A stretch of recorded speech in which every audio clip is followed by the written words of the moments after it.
Great.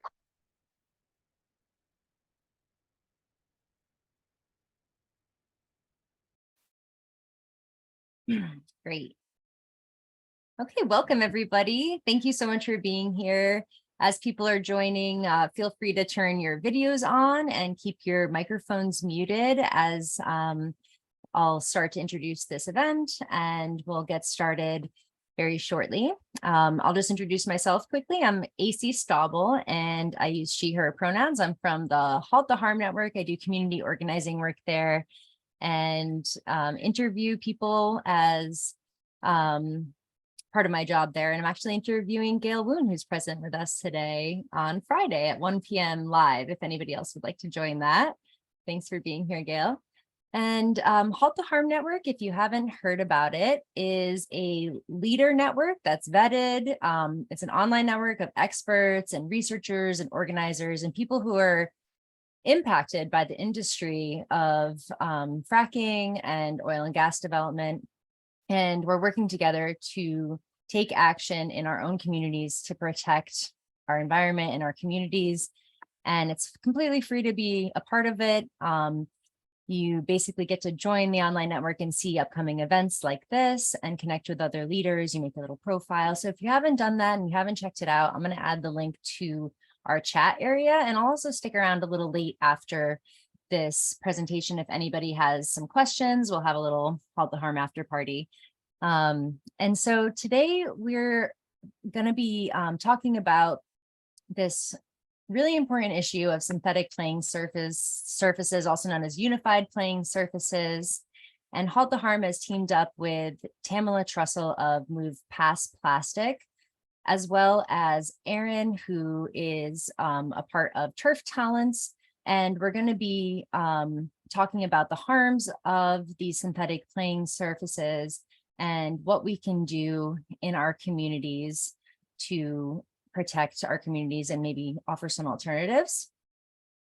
So I guess I'll just introduce you briefly, Tamala, if you'd like. Okay, sure. And then you can get started. So Tamala is the founder of Move Past Plastic. She's dedicated to investigative learning that promotes individuals and groups into civic and service-oriented action. And she accomplishes this through interactive and interdisciplinary and investigated classes and courses, camps, field trips, and programs. She's been instrumental in educating people about the harms of plastic and PFAS, or forever chemicals, through these interactive workshops. And it's a pleasure to be co-hosting this event with her. I'm always impressed with her knowledge and her dedication to this movement. So without further ado, thank you, Tamala, for hosting this workshop, and please feel free to take it away. Oh, AC, thank you so much for moderating. You are just wonderful, and I appreciate being here tonight and having Halt the Harm co-host this. And Halt the Harm gave me my beginnings with a PFAS accelerator class. And so we've been partnering and teaming up ever since to support everybody in supporting our environment and our global earth here. So I'm going to go ahead and start the screen share because we have a lot of territory to cover. And then I definitely want to save some time for questions and also for our next guest speaker here. So just 1 second, I gotta move some things. Slideshow. There we go. All right. So, okay. AC already introduced what we're going to be talking about, so there's no need for me to go over that again. And I just need to get my slides to migrate here.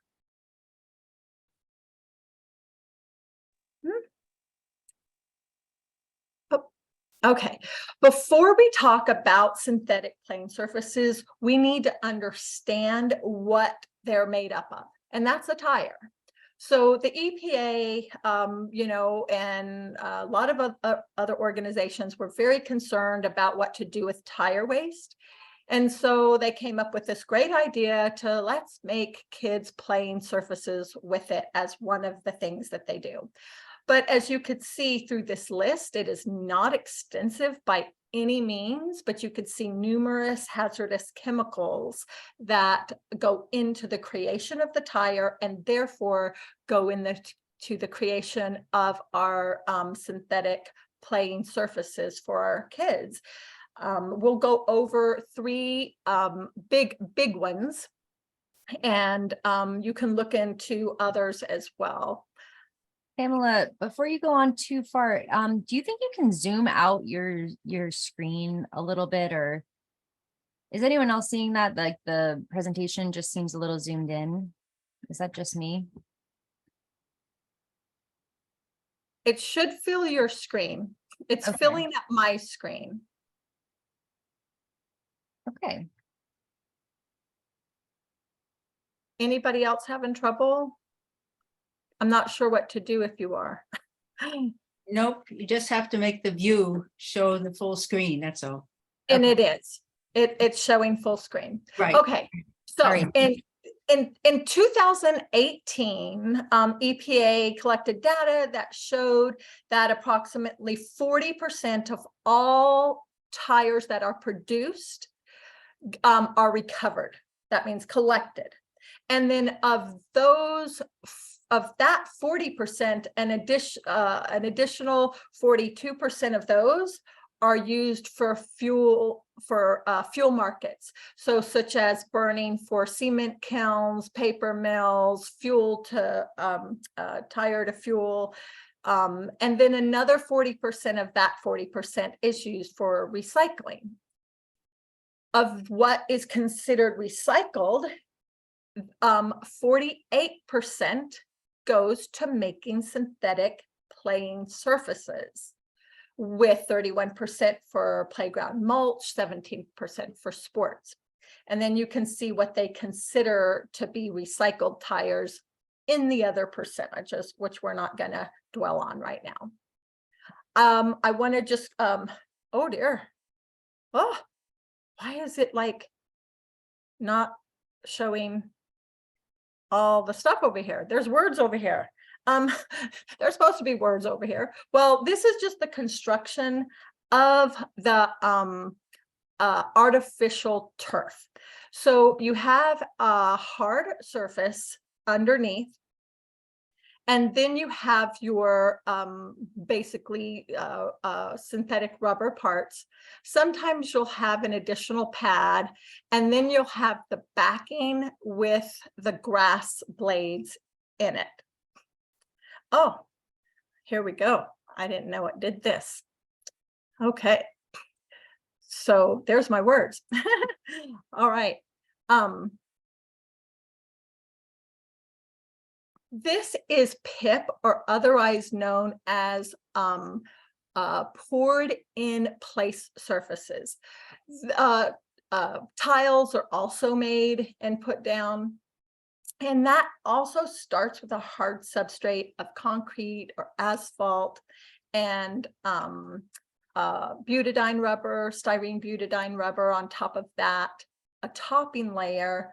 And then on top of all that, to prevent contact from the people who are playing on it, they put a polyurethane coating, which you can read about. It's extraordinarily toxic. I don't know how they, I hope they really protect the people who are putting it down.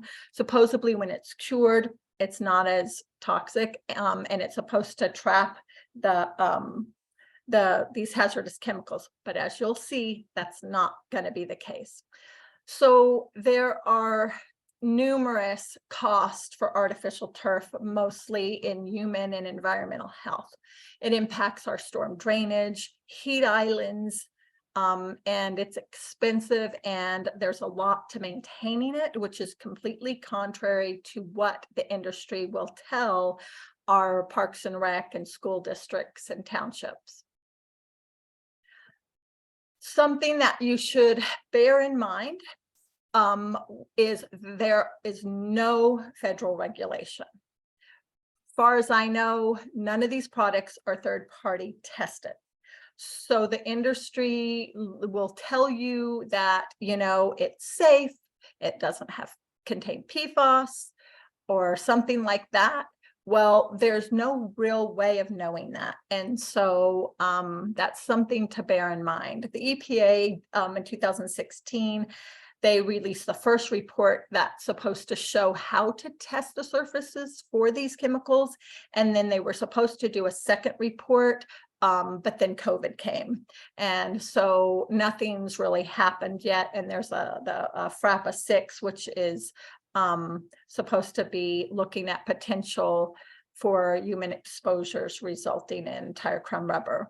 But there already have been many studies on that. So in 2019, the EPA concluded that exposure risk from toxic chemicals, including lead, were very low.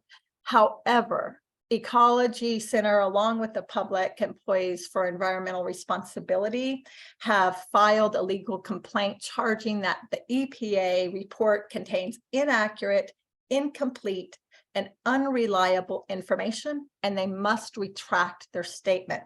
And the reason they did this is because they said that the EPA report failed to examine more than half of the chemicals. And then they didn't examine different pathways, which we'll talk about in a moment. They had flawed methodology for measuring lead using composite sampling, and which masks hotspots. And this was the case with the DC. There's a big study that you'll get in the resources where DC found up to 4,000 parts per million for the levels of lead. And they didn't test artificial grass blades.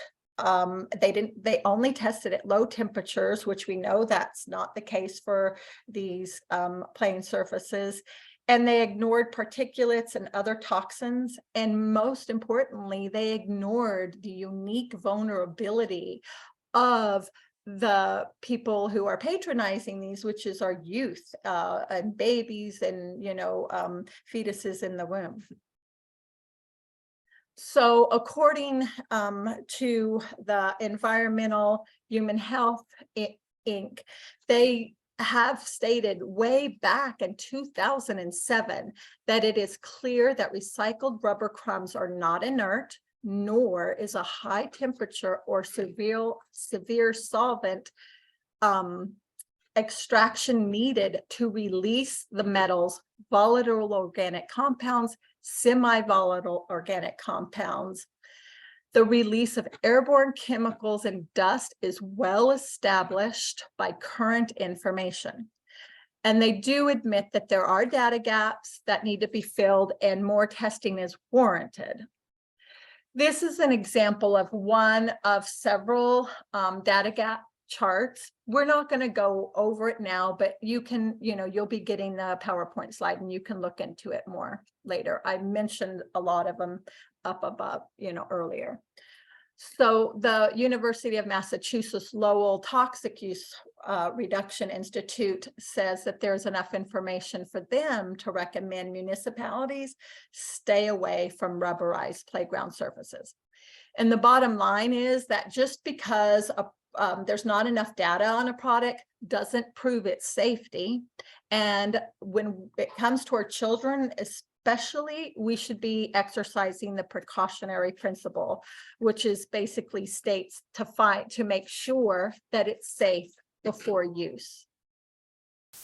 So we're going to get into exactly a little more about the specific problems with it.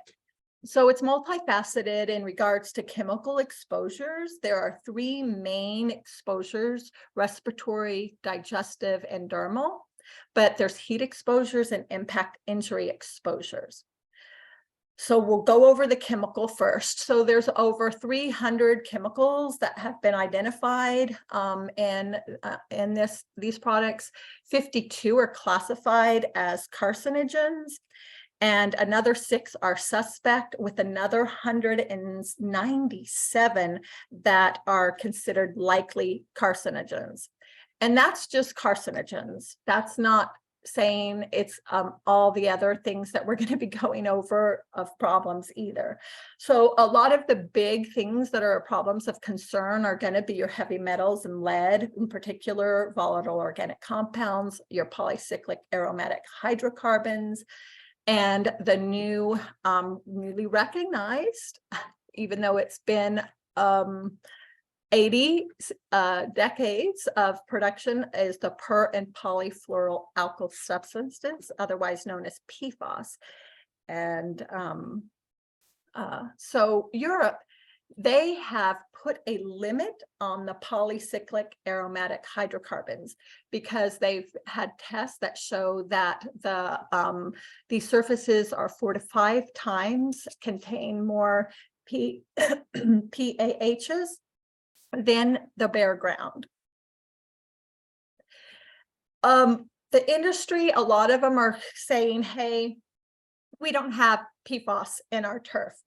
We don't contain this, excuse me, bioaccumulating. I'm ingesting PFAS now. This bioaccumulating chemical.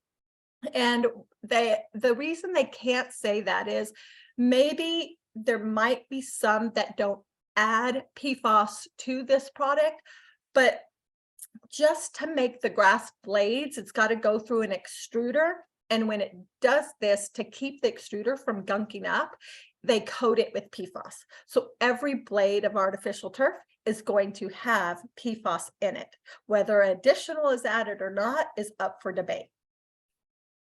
Some of the health problems with PFAS alone, that single chemical out of those 300, are increased risk of thyroid disease, blood cholesterol, decreased response to vaccines such as COVID, decreased fertility in women, increased high blood pressure, preeclampsia, and a lower infant birth weight. In addition to that, it's the 7th largest exposure for lead for our children. And the EPA just came out, I don't know if it was this week, I get a lot of information, I lose track of time, but just recently saying that they have changed the limits, just like for PFAS, where it went from 400 parts per trillion to 70 and now non-detect. They are saying that no levels of lead are acceptable in children's blood.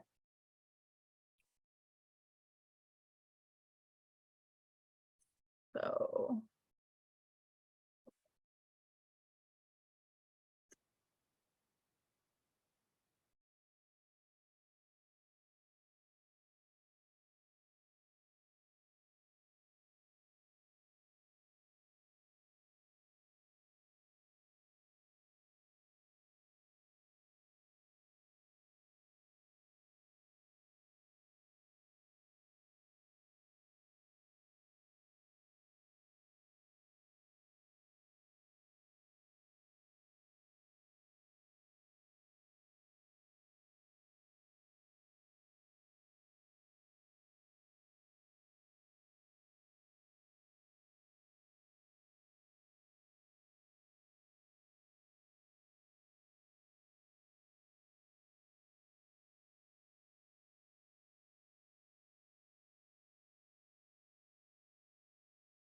the University of Cincinnati staff identified those 11 proposed exposure models, 5 for inhalation, 4 for oral, digestive, and 3 for dermal.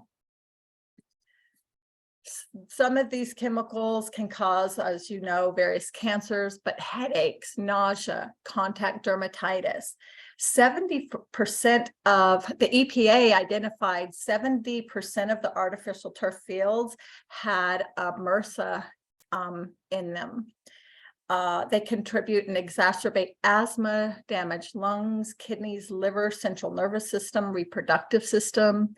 They can cause neurological development, deficits in IQ, and obesity because they're high in phthalates, which is an endocrine disrupting hormone.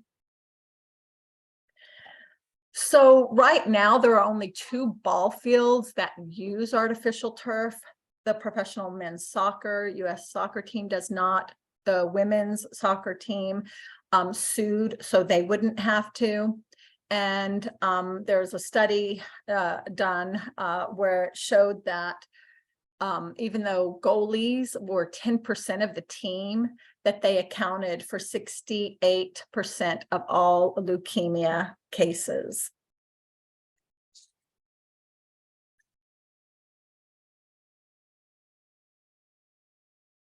So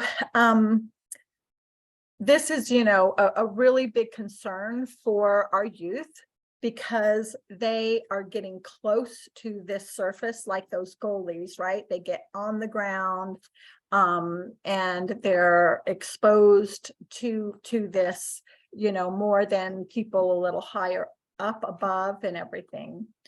Whoops.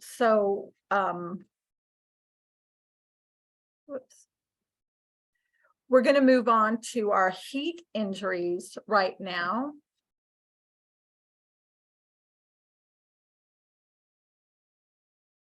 So dehydration, heat exhaustion, stroke, as well as asthma, headaches, nausea, and burns are all part of the synthetic playing surfaces. In fact, a synthetic playing surface can get up to 63, has been recorded to get up to 63 degrees hotter than a natural grass field. And that even showed it was hotter than the asphalt that was nearby as well.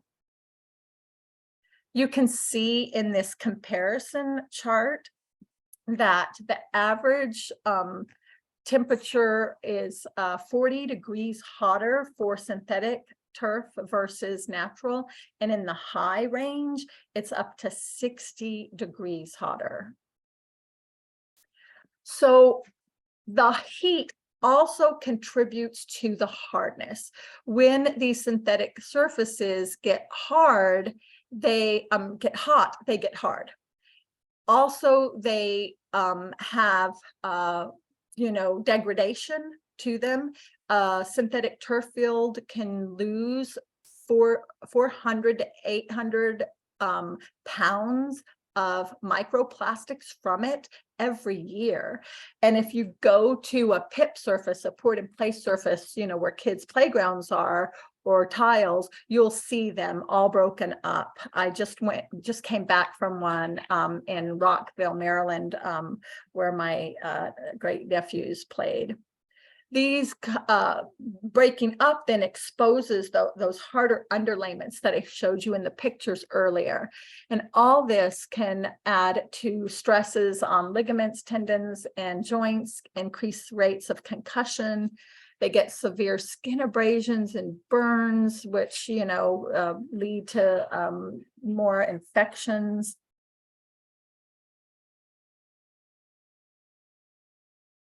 All right, so basically this is an example of a synthetic turf field surrounded by a poured in place field. And this is typical of many of our communities.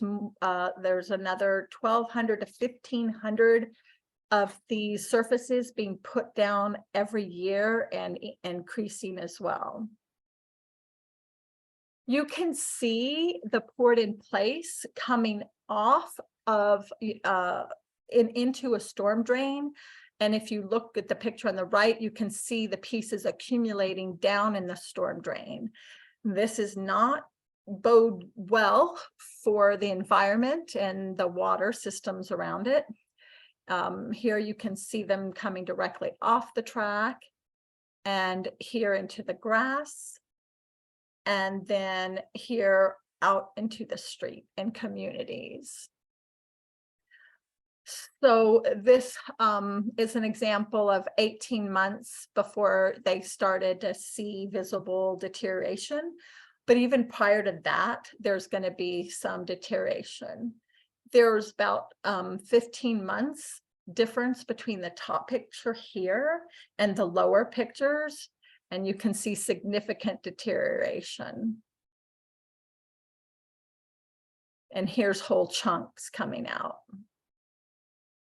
So all this does terrible things to our environment, and my community was going to had tore up a wooden and mulch playground, and they had planned to put poured in place surface there. And we have a world-renowned Latort Creek, which is a world-renowned trout stream, just 100, less than 100 yards away.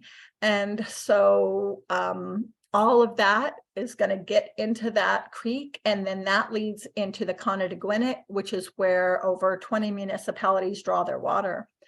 So these fields are in our watersheds and have a big impact. It's also important to understand that plastic, of which they are, rubber and plastic, right? They absorb additional toxins, so they'll get more toxins than are already in them. And then such as herbicides, pesticides, fungicides, and other sources of toxins. So cost is a big issue. First off, the upfront costs are exorbitant. They're, $500,000 to, 3 million and plus, And then a lot of times the industry who's selling these, they don't advertise that there's going to be a lot of cost after you buy it. They say they last 7 to 10 years, but as you can see, they do not before they start breaking down. And when they break down, they're going to need to be repaired. And you can't just, have your regular parks person come and put more mulch down in a hole. It's a whole big process, and it's toxic, and all of that. So you've got to brush the field for infill redistribution, rake it to rejuvenate the fibers and re-level. You got to sweep for debris removal. You have to use surfactants or softeners, disinfectants and fungicides regularly to keep it healthy and safe to play on. So, and then you've got to replace it in 5 to 10 years. And we know most municipalities don't do that. There's some turf fields that have been down for 15, 20 years, and they're in a horrible condition, just the worst conditions possible for our youth. So with all these new studies that are coming out, a lot of lawsuits are happening. And so that's not great for our school districts and our municipalities. So we really want to help them not install these surfaces. And if they have, do not reinstall, because they're opening themselves up to lawsuits. Then when they do want to convert it to grass and mulch, it's going to be extremely expensive because it completely decimates all life underneath it. It gets destroyed just in the process of installation, no less it being down. This is one of many different comparison charts that show the difference in expense from a natural surface to the synthetic. And there's many out there. I haven't seen one yet that shows that natural surface costs more. Okay, so the consumer product safety also recommends that you avoid any mouth contact for choking hazards. They want you washing your hands before handling food, limit your time on scorching days. And they actually tell you to go home And before you enter your house, they want you to wash your anything that touched the surface, and your clothes, take them straight to the wash machine, wash toys, wash your shoes, everything. That's how toxic this stuff is. This sign is showing that they're warning the community about the potential for burns, but they aren't saying anything about washing your hands. Don't put, watch that kids don't put anything in your mouth. And, a little kid falls and they're sweaty and that touches and it's on them. It's a wreck. Also, no matter what kind of playing surface you have, you need to have a certified playground safety inspector, and they need to make rounds weekly and look for maintenance and repairs. And I know that's not being done in my community and others. And lastly, to wrap up before we get Aaron on with an alternative here, is that there is no safe disposal. The many municipal landfills, cannot take the turf in these playing fields. They are not recycled. I think it's 0.5%. Take them back, are recovered. And these toxins are going to get into the leachate at the bottom of a landfill, and that gets taken to a wastewater treatment plant, and then that gets processed through, and then once again that's going into our streams where we're getting our drinking water. So move past plastic, and numerous organizations, which you'll see in your resources, including Healthy and Safe Playing Fields, we recommend that you use engineered wood fiber to replace the tiles or the poured in place or the rubber crumb. And you use organic grass to replace the artificial turf. Definitely apply the precautionary method. So just to follow up, this is an exact quote from the Consumer Product Safety, which says the same thing. And it's also important to note, I know a lot of communities are also moving to poured in place in order to make it ADA compliant, but engineered wood fiber is does comply with the American with Disabilities Act. So that's all I have, and I'll be getting you guys this PowerPoint and other resources that I really hope you go to your Parks and Rec department, your school district, and your municipal leaders, share this with them and get a conversation. You don't have to know everything about this. You have these resources that you can share and talk to other people in your community, and let's see if we can prevent and or get rid of these surfaces for the rest of our communities. Thank you guys so much. AC, take it away. Thank you, Tamala. So before we move on to Aaron, does anybody have any questions for Tamala? We didn't have any questions come on in the chat, but I just wanted to give the opportunity for folks to ask. You can type it into the chat now, or you could raise your hand if you'd like. And Tamala, while we're waiting for questions, can you do me a favor and just make Aaron a co-host? Because for some reason as co-host, I'm not able to do that at the moment. Absolutely, we'll get that done. Awesome. So one question from Lewis came in. Is there such a thing as a safer fill like coconut coir? Some additional fills like that, sand and coconut husk and things like that are used as part of the rubberized stuff, but not in its entirety. And then I'm not sure what chemicals are put on that. That's one thing I haven't researched too much yet. So it'll be on my next to-do list. Just real quick, AC, I am going to participants and I am seeing him, but I don't see how to get him as a co-host. I did you. Yeah. Hey, It's- Samla, while we're at it, it looks like Ginny has a question. She's raised her hand. Oh, I've got you on, Aaron. I got it. All You're right. gonna be Jenny, good. if you So, wanna then mute you- them too. yeah. Thank you. Yeah, I'm sorry that I arrived late. I lost track of the time, but I was wondering if the recording is available also. If we can listen to the entire presentation again. Yes. Okay, thank you. Thanks. And if there's no further questions, then I guess we can move along to Erin. So I'll just give a brief introduction. Thank you again, Tamala, for your presentation. As always, I learned a ton. All right, Erin. So Erin is a New York lawyer, an educator and tech entrepreneur, and a semi-professional fish taco maker for his son.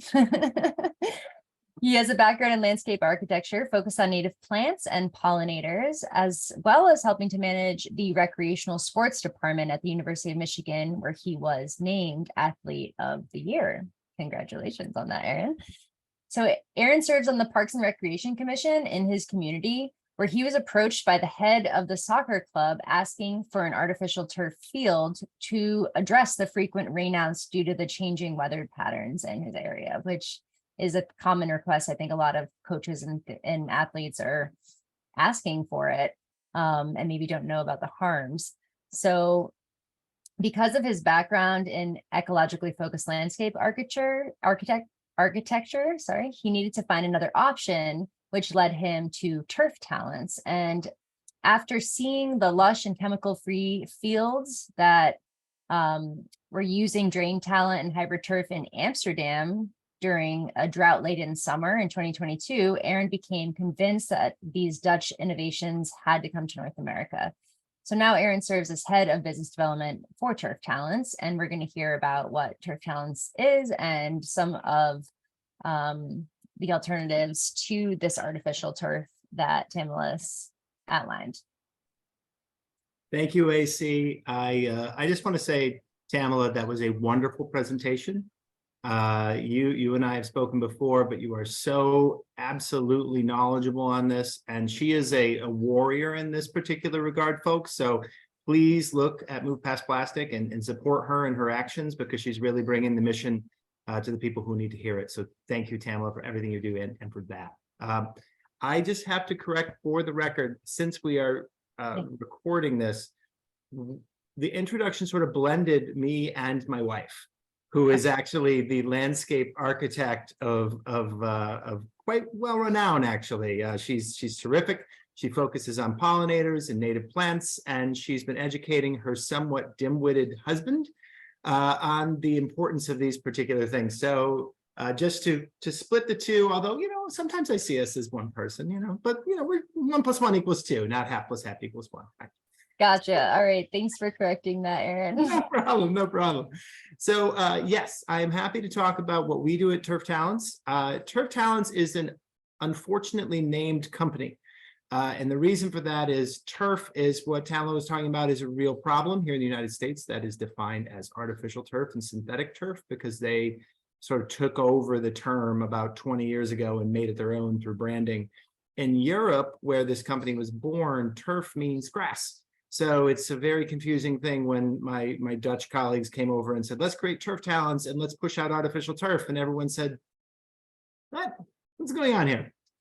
So they've kept the name for branding purposes. But so let me talk about Turf Talents very quickly and my link to it. And then we're going to talk about some slides as well. So as AC said, I am the head of business development in North America for Turf Talents. Turf Talents has a couple of different products. We're going to talk about 2 of them today. And the goal of Turf Talents is really to sort of end the stalemate that has occurred here and in a lot of places, where you've got one side saying grass is the best, and we absolutely need grass.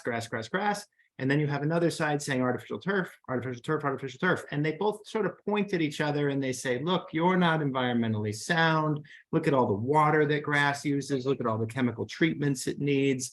And then you point back to artificial turf for all the reasons that Tamala has just mentioned here.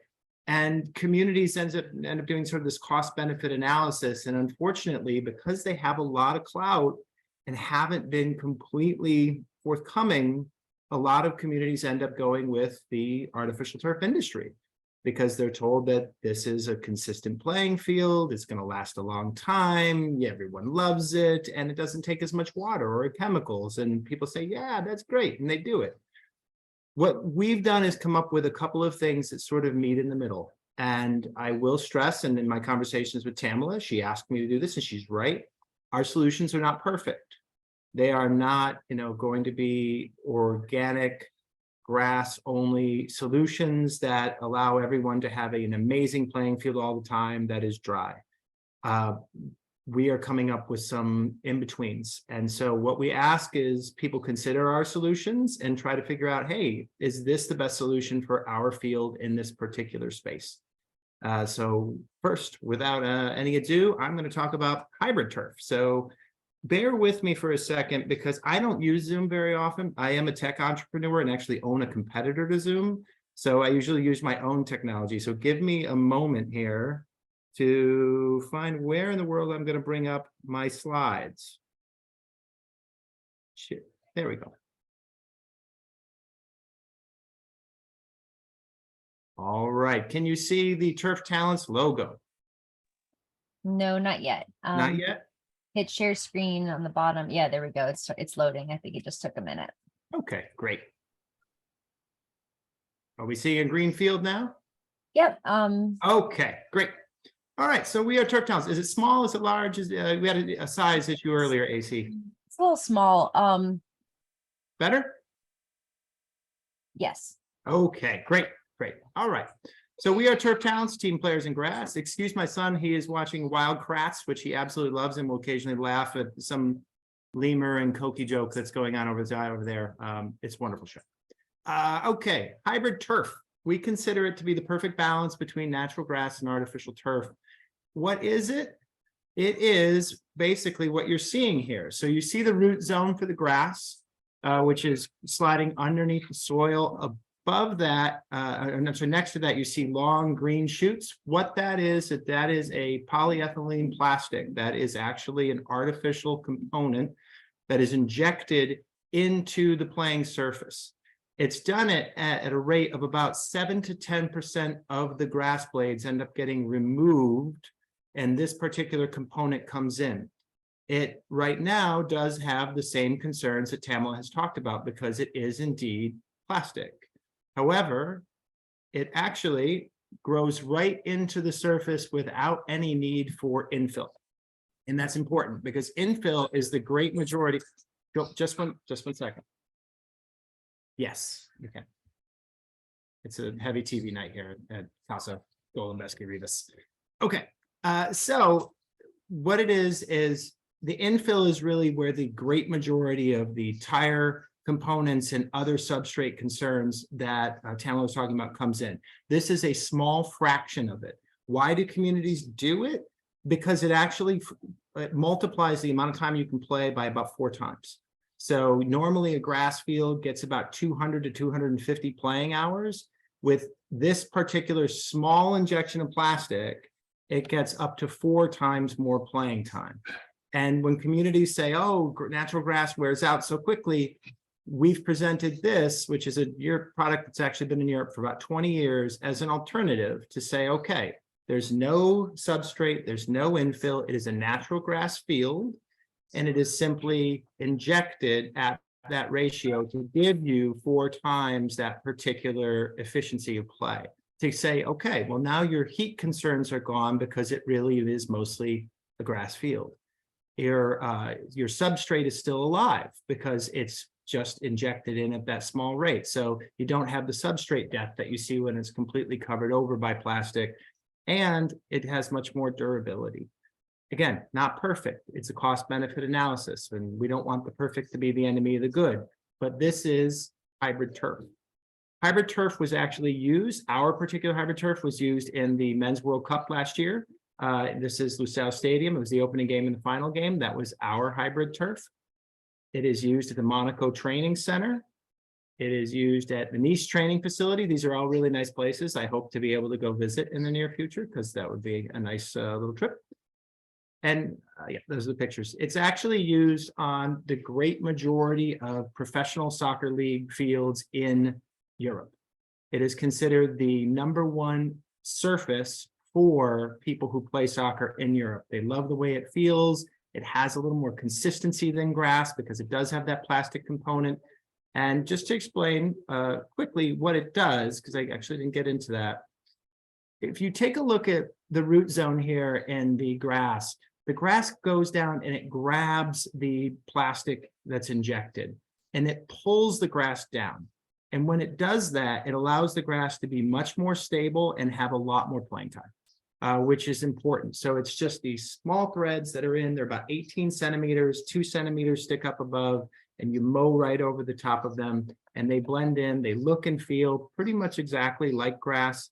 We had a test out in Sag Harbor a little while ago and the community couldn't tell the difference between the two as far as touch. So this is hybrid turf, very popular in Europe. The Green Bay Packers play on a version of it here in the United States, and Iowa State University actually put theirs in on the football field there just last year, and that's actually our version of it. That's at Iowa State's field. So we're extending the playing time and often criticism of grass that's solved with hybrid turf.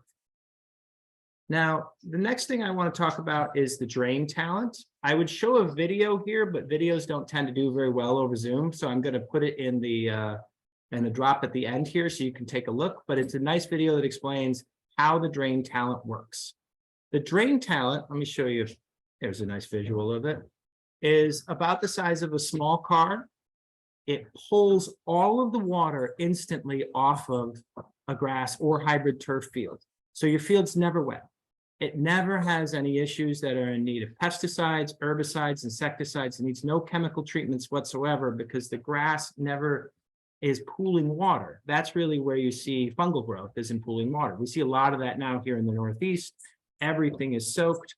If you don't have great drainage, that means that you are going to need pesticides and herbicides in order to eradicate any sort of mold growth, if that's important to you. You may decide it's not important to you, and that's fine. You may be able to use organics, and that's fine. I highly recommend them. But this is, if you eliminate the space for my dog is growling. If you eliminate the space for mold to grow, then you don't need those particular chemical treatments. So it pulls it right off and puts it into the drain talent, which then pumps it into a cistern, which is down here. We bury the cistern. It's entirely up to the community how large a cistern they would like. Or we can pump it into a pond or a river. Where I saw it for the first time was actually in Amsterdam, and they pumped it in and out of the local canal, which that was their constant water source.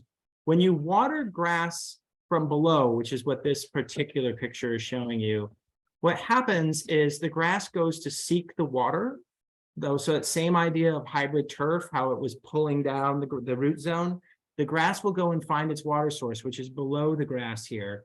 And when it does that, it's watered much more efficiently.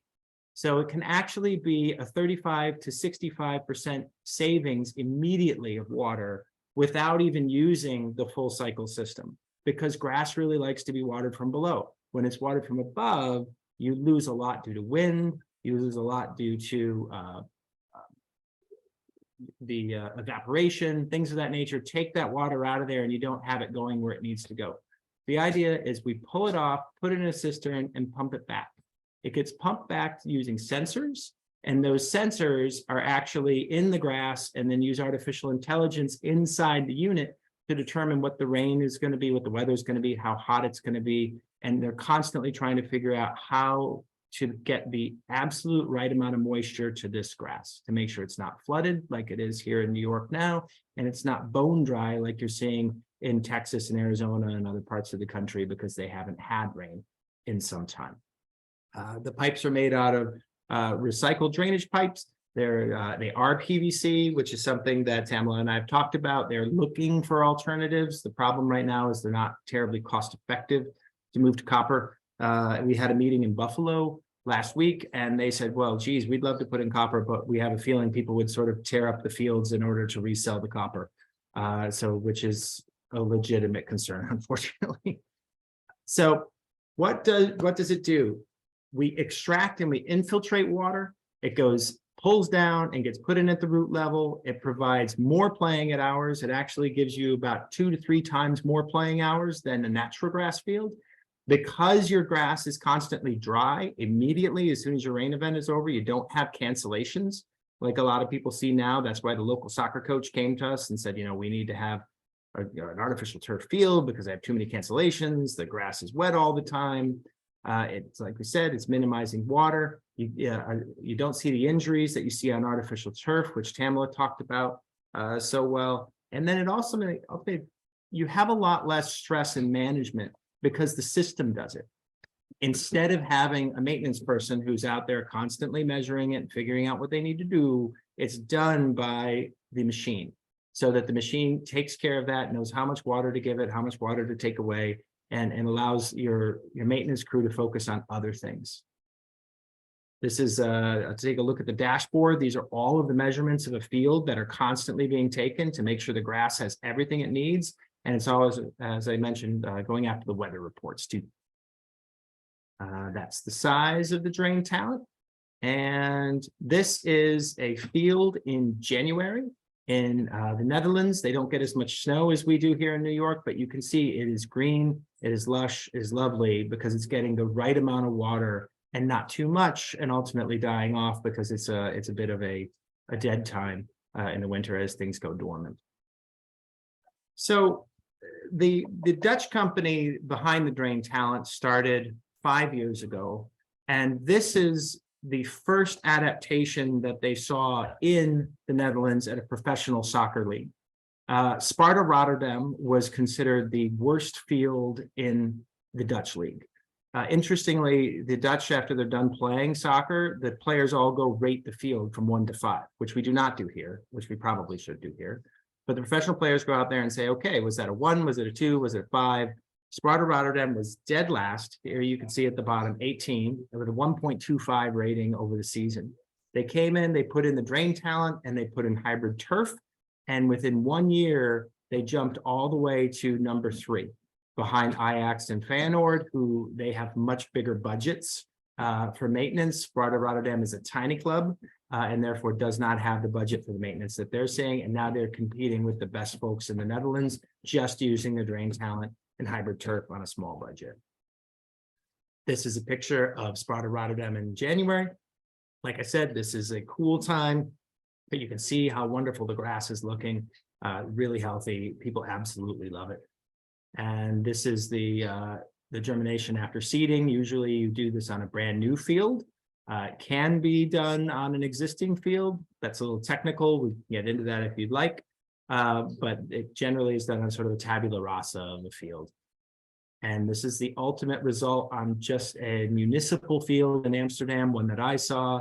Fresh, green, wonderful, lovely grass that had never been touched by chemicals for years and years and years. The Dutch have actually banned them about 10 years ago, and it's green and it's wonderful. And my 4-year-old son was rolling around on it, having a great time. And that made me very comfortable because I knew that there were no pesticides touching that particular field. And this was in the midst of Europe's drought last year, which was historic and might be topped by this year. But it actually made for a really healthy field as a result of the incredible power of the drain talent. And that is the end of my very quick presentation on our 2 solutions that are trying to sort of bridge the gap and bring the benefits of artificial turf, that longevity, that consistent play, that lack of water, and all of the benefits of grass, which we know because Tamala has laid them out. Grass is wonderful. There's a live substrate underneath there. You don't see the injuries, you don't see the PFAS leakage, and you don't see the incredible heat that we do off of artificial turf fields. So I'm happy to open it up to any questions that people may have. Awesome, Aaron. Thank you. Will you just stop sharing screen? Perfect. You're on it. Thanks for that. So we had a couple questions. Lewis asked, how might the inserts, like the microplastic inserts and the breaking, if they break off, and how might the gassing impact the living substrate and the mesofauna that live there? So the actual, synthetic blades of grass, how do they affect the environment? So two very good questions. Lois, I'm going up there. Okay, the microplastics breakage. So the way that we work is there's just 2 centimeters above. And that's the plastic is only 2 centimeters above. We recommend cutting just above that so that the plastic grass tends to be slightly below the natural grass surface. Once a year, you use a special mower called a phrase mower, which actually removes all of the excess organic material that can cause mold and cause other issues, and actually is really healthy for the grass as well. And then it allows the microplastic grass to be pretty strong and not ultimately impacted terribly. Now, I will say, I'm just going to let this group know, the company that makes this, they're called GrassMax. We are their representative here in North America. They are pushing to create a plant-based version of this plastic component. We're very excited about that. I'm really excited about that, but they're not going to release it unless they can determine 2 things. 1, it's just as effective as plastics, and they're working on that. And 2, that it's biodegradable, because just because it's plant-based doesn't mean that it's biodegradable. So that is something that they're always working on, Lois. So as far as the physical structure, that's why it's a bit protected, is it's a little bit lower than the natural grass. And then the second question that you had, as I gave kind of a long-winded answer there, was, wouldn't microcyclone plugs get pumped into a local waterway? The answer to that is yes, right? They're working on an alternative. The good news is we get most of the benefits of artificial turf, which the goal is to defeat artificial turf and all of its plastic, right? And again, I stress that the perfect is not the enemy of the good with us. We know that this is not a great substance. It's the best we have right now, but we use it at just a fraction of what they use on a full artificial turf field. And we get almost the same benefits, which is really amazing math, because we can get up to 4 times a natural grass field, and then an artificial turf field can usually 5 to 6 times a natural grass field. And if you think about it, all of that is excess plastic just to get 1 to 2 times more playing time, which is we consider to be a lot of wasted plastic that ultimately makes it into the waterway. Hmm. So how does the cost compare and how long does it last, Kathy asked? Yes, they're great questions. So one of them is a very complicated question. I'm going to step aside on the cost one for a moment. I will give an answer to that. But as far as duration, the hybrid turf lasts 15 to 20 years before you have to replace it. And then the drain talent lasts about the same, 15 to 20 years. Now that's a projection because it's only been in existence for 5 years, but based on what we're seeing, it should be 15 to 20. Now, as far as cost, it's a tricky question because you need to have a very specific substrate when you're working with the drain talent. Not so much hybrid turf, but when you're working with the drain talent, you have to have a perfect mix to allow it to be as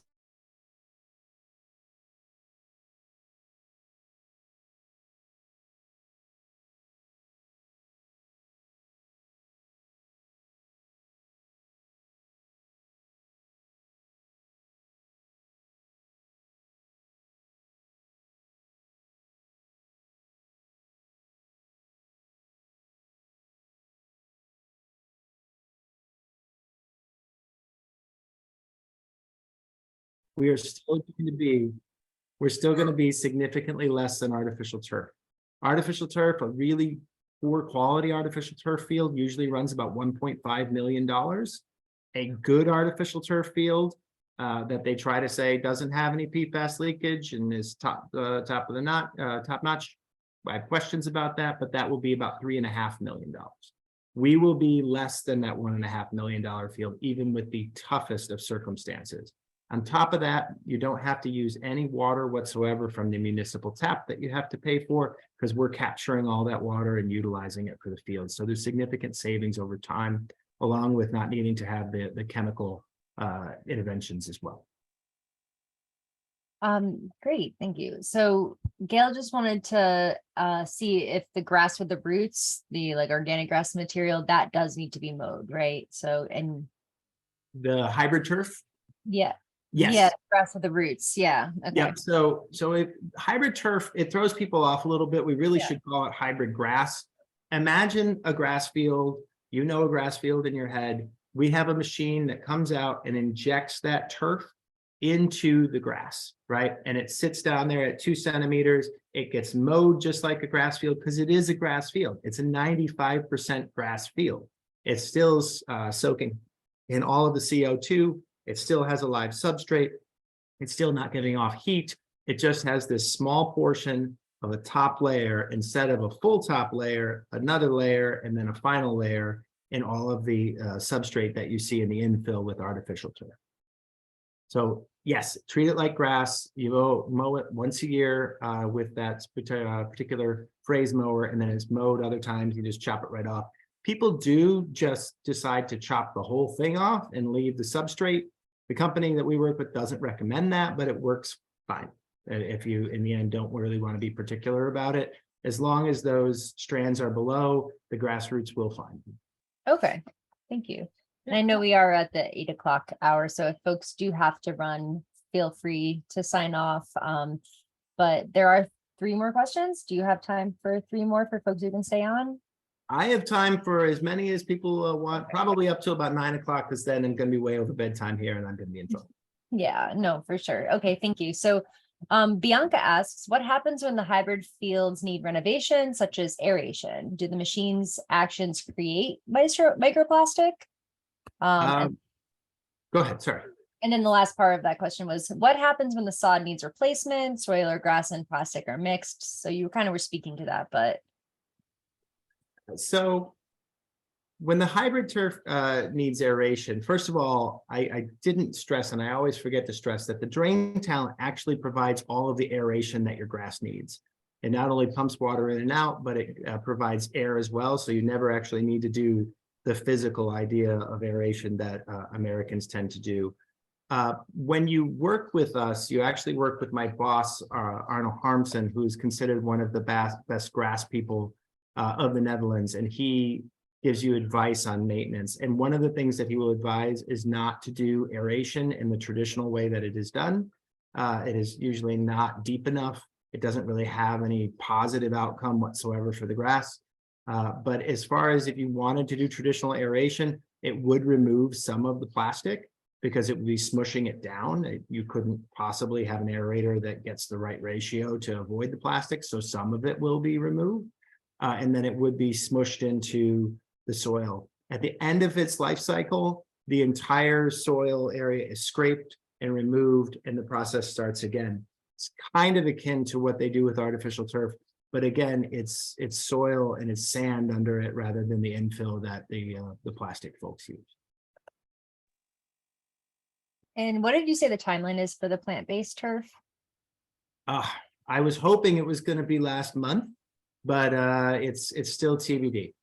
They are working on it. They want to deliver it. It's very important to them because there are obviously customers here and in other places that have concerns about that little bit of plastic. You're putting it on top of a lot of plastic, and in the end, it's a lot of plastic at the end of the day, and we don't want that. But we also don't want to keep losing to the artificial turf folks. So that's why we believe hybrid turf is a viable option right now. Yeah, kind of like a harm reduction approach. It's absolutely a harm reduction approach. It's a cost benefit analysis. And as we all know, the artificial turf argument is winning more than it's losing. It's really taking yeoman's efforts to defeat artificial turf, to convince enough people that that's not the way to go. They have tremendous backing. What we're doing is trying to say, okay, we'll talk your language. We'll talk about durability. We'll talk about, consistent play, and we'll talk about not having wet fields, and we'll bring all of the other benefits that grass does too. Okay, and Lori asks, how many municipal parks and recs have purchased the system in the US, and how long has it been in place? Has there been feedback? So the answer to that is none. We do not have any American purchases yet. We've got a lot of long conversations. These things tend to take 6 months to 2 years to come to fruition, especially here where you've got a lot of back and forth over artificial turf and grass. So it's going to take a little while for us to get our first American client, but we have several in Europe. So where I first saw them was actually Amsterdam municipal fields, was where I saw the drain talent, and it was beautiful. Like I mentioned, those fields were in lovely shape and had been for years as a result of introducing the drain talent. We have a full testing facility on the Dutch-German border that's constantly putting the drain talent through its paces and comparing it to other drainage systems, comparing it to artificial turf, comparing it to natural grass on its own. And the numbers that have come back are truly astounding. And they're actually being independently verified by a German university as well. And often they even come back with their numbers is even better than what we thought we had.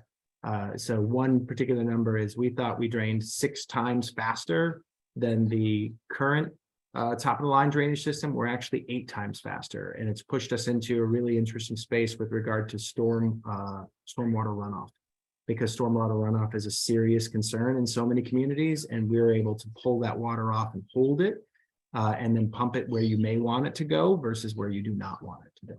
So it's a really interesting sort of DPW solution on top of being a park solution. So to follow up on the price question, Jane asked, anticipating public school facilities, would they have a reduced rate? If we're talking about hybrid turf, that would be a conversation that we'd have to go back and have with with our partner to see if they can do that. The drain talent itself, it's a conversation I'd certainly be willing to entertain. We know that if we can work with a community that has a couple of different locations, so maybe there's a park that needs it, maybe there's a school that needs it, we can start to, squeeze some of the pricing down because we're reducing our costs for delivery and things of that nature when we can scale up a little bit. But I would say to any school that wants to have a conversation, if you're thinking about artificial turf, talk with us and we'll figure out a way to make it work. Awesome. And 2 more questions, one from Bianca, one from Susan. Bianca says, what happens in a dry spring? How will you have enough water for the summer? Wouldn't you need to tap into the municipality's water supply to water the turf? Bianca, it's a great question, and it really depends on how large of a cistern you're using, or alternatively, if you're using like a local pond or a stream or whatever it may be, because there'll still be a water resource there. Because remember, even if we're not capturing and holding the water, the grass still is that much more efficiently watered. So don't think about the amount of water you need now to water your fields. Think about 40% less at a bare minimum, and that's what we're talking about. Now, however, we can create a fail-safe so that you can create a line to the municipal tap should you need it. And again, that's still going to be watered 40 to 60% more efficiently because it's at the root level. Okay, great. And then, so sorry, lost the question. It's very hot in my house right now. Our HVAC just went back on after 2 months of being out, so I'm having to hydrate quite a bit and sweat. Oh, I hear that. It's hot up here in my little library attic too. And Tamala also has some questions, which you can just unmute and ask Tamala after this last one. So Susan says, our city flash floods.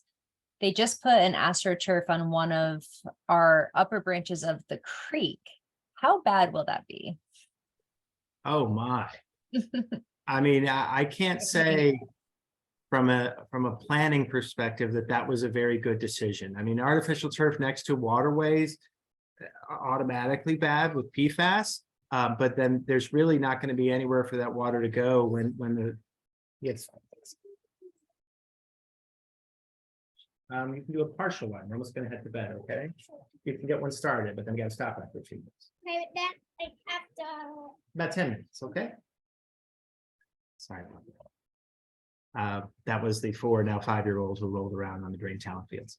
So yes, I would say that because you have no seepage whatsoever, you don't have any water capture on that field unless they put in a drainage system.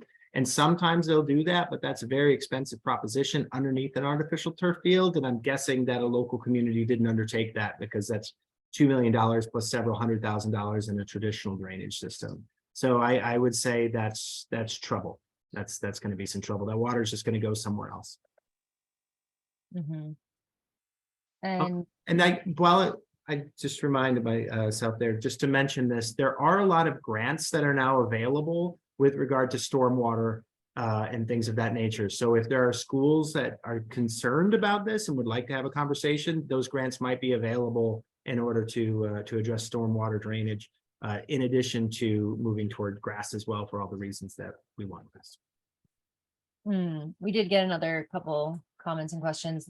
Lori says, my locality has installed 1 artificial turf field and has plans for 2 more, like in the next half year. How can I get them considering alternatives? And feel free to chime in, Tamala, too. So I would say if you want to reach out to me, please do. I'm happy to meet with your community, whether remotely or maybe we can travel there, depending on where you're at. And basically let them know that these are out there. Our approach is not to be hostile to artificial turf. Our approach is not to be hostile to grass and with organic pesticides and control. We think that those solutions are sometimes perfect depending on what the needs are. And that's, I know it's a flashpoint comment on the artificial turf, but our goal is basically to say these are some other options that you should look at before you decide to go with the knee-jerk reaction toward artificial turf. Tamara, did you want to pipe in on that one? Yeah, I agree totally. That's, yeah, no, I think you covered it. Okay. And one other comment from Jane.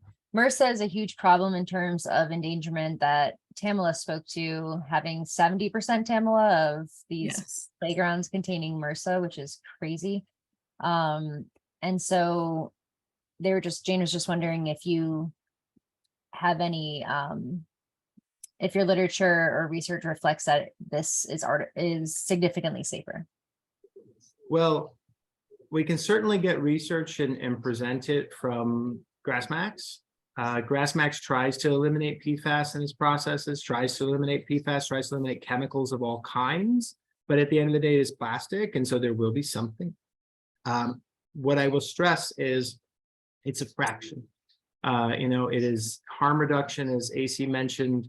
You are still going to get those benefits. That's why people like artificial turf, is that consistency and that dryness, and we're giving you most of it at 7% of the surface and none of the infill. And the infill is where most of those chemicals live, because you have to have infill underneath artificial turf to soften it. And as Tamara pointed out, it was traditionally tires, and someone mentioned now that coconut is being thrown out there as a possibility. But there's always something underneath there that's going to cause some change to the substrate, and then ultimately kill off whatever microorganisms would like to live under grass. There's just nothing there. And Barbara just wanted to follow up with the turf on the creek bed. So visitors should stay off the lawns. Which should stay off the lawn? Visitors should stay off the lawns of those artificial turfs on the creek bed, or is it more about like the water being damaged? Tamala's nodding. Yeah. Go ahead, Tamala. This is Yeah, I would stay off any artificial turf. You see the rubberized mulch, people putting it down to. So anything that's the artificial, that has the rubber, any of those surfaces, stay off of them. They're toxic, and you're just transmitting the toxics, and you're causing, more breakdown of the product, so it releases more toxins. And if you do go on them, because I had to pick up my nephews from one of these poured in place fields, and I didn't want to yank them off before I took them away from their parents. And so, we played on it, but we came home and we took their shoes off, their clothes, and, you just deal with it the best you can, because that's gonna happen. You can't stay away from it completely, just like plastics, right? You don't want the plastics, but you're gonna purchase it at the store pretty much no matter what you do. And I agree with that. I think that's a good approach. I will, just because I have the chance to stress this, I always like to point this out. People who are putting in those poured in place surfaces, people who are putting in artificial turf, they're not bad people. And unfortunately, I think a lot of times the arguments in communities which get really hostile, I've been kind of diving into a Martha's Vineyard argument that's going on right now. That's a terrible lawsuit over there. And people really don't like each other. In my own town, which is Hastings-on-Hudson, in Westchester County, there are people who still don't speak to one another over a referendum that they had 10 years ago on whether to go artificial turf or grass. Everyone is coming from a perspective that they're trying to help children. They're trying to be cost effective. They're trying to make the best possible decision. And we live in a society that right now everybody gets up in arms and gets so hostile with the other side. So I ask us all to have a little grace when we have these conversations, and remember that they're not coming from a terrible place unless they are the artificial turf industry. And then I say no grace whatsoever for them, because they know what they're doing. But parents and coaches who are lobbying for these things, let's give them a little bit of grace. And I absolutely echo what Aaron is saying, because, you know, they were put artificial turf in my community just this past year, and they wanted to do it so that they, you know, basically didn't feel left out of all the other communities having this, you know, new shiny penny kind of thing. And they felt that colleges wouldn't recruit their youth if they hadn't played on artificial turf, because, you know, they would be playing on it in college and stuff. And you know, he's absolutely right. Everyone is just wanting to get the best for their youth. The problem is, just like with plastics and that are systemic, is that our regulatory bodies are not setting regulations, and they're not doing the proper testing to, you know, to show safety. So then you have all these other organizations who are, but, you know, people trust their EPA. They trust consumer product safety, right?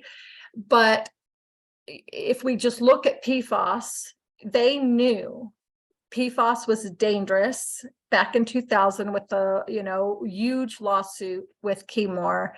And Keymore, which was back then DuPont, and 3M, they had their own test that showed PFAS was extraordinarily dangerous at the minutest, you know, 1 part per trillion back in the 60s and 70s. And they found these documents, but yet EPA knew this, right? If not before 2000, at 2000, but they are just now considering regulating it. So we cannot rely and trust on our regulatory bodies to protect us. And we cannot say, oh, they haven't regulated it, so it must be safe. You know, and everyone thinks that lead is regulated and asbestos. Well, a part of it is for some applications, but, you know, so that's just kind of my cautionary tale. So, but what that does is it puts people who don't know this and take time to research it unaware, and they're just like, oh, but I just want to have my kids be happy and parents be happy. And so they're just rushing to do that because they're going, hey, if it was a problem, my regulatory bodies would take care of it. So definitely give grace. I have a couple of questions for you, Aaron. Sure. You know, I think you answered the one just a few seconds ago about, you know, yes, your blades also have PFAS, but it's a whole lot less than an entire field. One of the things that I wanted to inquire about is, you said that the PVC that you're putting under to collect the water is recycled. Is it considered food grade certified? Therefore, food grade certified means it doesn't contain lead, because a lot of lead gets added to PVC, which, as we've been talking about, is a problem. So I just wanted to know if you guys are using food grade. So I believe we are, Tamala, but that is a great question, and you're the first person to actually ask me that. I can get back to Arno and our team and make sure that we are, but I can tell you, knowing who they are and their push. Now, remember, the drain talent is ours. We've created that one. hybrid turf is something that we represent. We're able to make changes whenever we learn new things, and our push is constantly to try to find new, more sustainable ways of doing things and making sure that we reduce harm as much as possible. So I will find that out. I can tell you this is a company that I mentioned the cisterns that we used. They're currently made out of recycled plastic, but they are looking into using oyster shells, spent oyster shells as an alternative resource there. They are really focused on trying to reduce the footprint and maximize resource utilization where they can. Okay, that's wonderful. And the other thing, that I was just thinking is I'm from New Mexico, so I'm thinking, about the arid climate there, and so if you have installed the drain talent, and in a place that's arid, or the other turf, or is it more for the more moderate rainy climates suited for? Just So it's currently only installed in more moderate rainy climates throughout Europe. The research that they showed, again, it's in a moderate rainy area, but they try to simulate other environments when they do this. They believe that it would work in a place like New Mexico. There's no reason to think that it wouldn't. It would probably function a little bit differently because you see, the monsoons, the big storms, huge rain events, and then nothing for long stretches of time. So you'd probably need a bigger cistern in order to capture as much of that as possible, and then feed it in over time using a lot less water. People do ask me often, in Arizona in particular, is we've been speaking with a lot of people there. They're becoming the land of artificial turf. It is really where you're seeing everything going toward artificial turf. My argument there is, while water is indeed a shortage issue, you also have a heat in abundance. And when you are putting down artificial turf, you're seeing a lot more heat. So we believe that even in Arizona with its climate, the drain talent is a good choice, because you're going to use a lot less water to keep that field green, and they're ultimately not going to have the heat island and heat creation that you see with artificial turf. Yeah, that's very true. And then too, the artificial turf takes a lot of water to cool it, to clean it, and all that as well. So That's that just absolutely true. gets overlooked in the industry's push for using less water. It really does. And I know we're running long here, and we're losing a couple folks, but I just want to stress, when I met with the Amsterdam municipal maintenance team that oversaw these 10 fields, they were a mix of our drain talent fields, natural grass, and artificial turf. And they told me that the most maintenance they had to do was on natural grass. And then after that was artificial turf. And then on our natural grass drain talent field, that was the least amount of maintenance they had to do, because the grass was healthy, it was consistent, and it didn't need a lot of help at all. So we do believe that your maintenance costs and your maintenance focus, as I mentioned, is a lot less, because the artificial intelligence and sensors are doing the job for you. Mm-hmm. And after walking on the poured in place, I know the artificial turf is very similar. It was just crazy, because like I said, these municipalities, school districts, and especially small ones, they're not going to be doing the maintenance to redistribute that infill. And so that, really contributes to potential injuries and tripping hazards and everything. Erin, I really appreciate you coming and, our talk, and having you here presenting an alternative. And we will keep pushing for better alternatives. But I appreciate everybody for showing up tonight. And the one question that somebody asked is, well, how can, I go and talk to, my community. Like I said, you can reach out to your school district. Usually your superintendent, they'll have an email. You can send any of the information, this recording. I have letters. I have tons of resources that you're going to get sent. Just tell them that you've come to a presentation and you have concerns, either because they have it or they're going to put it in. And then just share it to them, and then do the same with the Parks and Rec. That they'll have an email, the director of parks, your Parks and Recreation department, and email it to them. And then the same with your, you know, your leader, your town, your municipal manager or mayor or what have you. I went to my school board, and so you can go to the school board meetings, and I also went to my municipal board meeting as well. But if you're feeling like that's too much and you're just overwhelmed by doing that, which, you know, I could understand, you could definitely email. Just the simplest, easiest, quickest thing is just, you know, email them. It is true, and the last organization that I'll mention that I found sometimes takes up the banner of anti-artificial turf is your local Sierra Club chapter. As some of them are focused on it and some of them are not. It would be terrific if we saw a nationwide push from Sierra clubs. I know they take on a lot of different campaigns, and I'm grateful for everything that they do.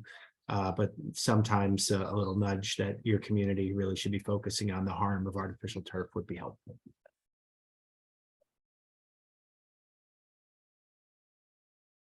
All right, well, you guys have the rest of the good evening. AC, you want to wrap us up here?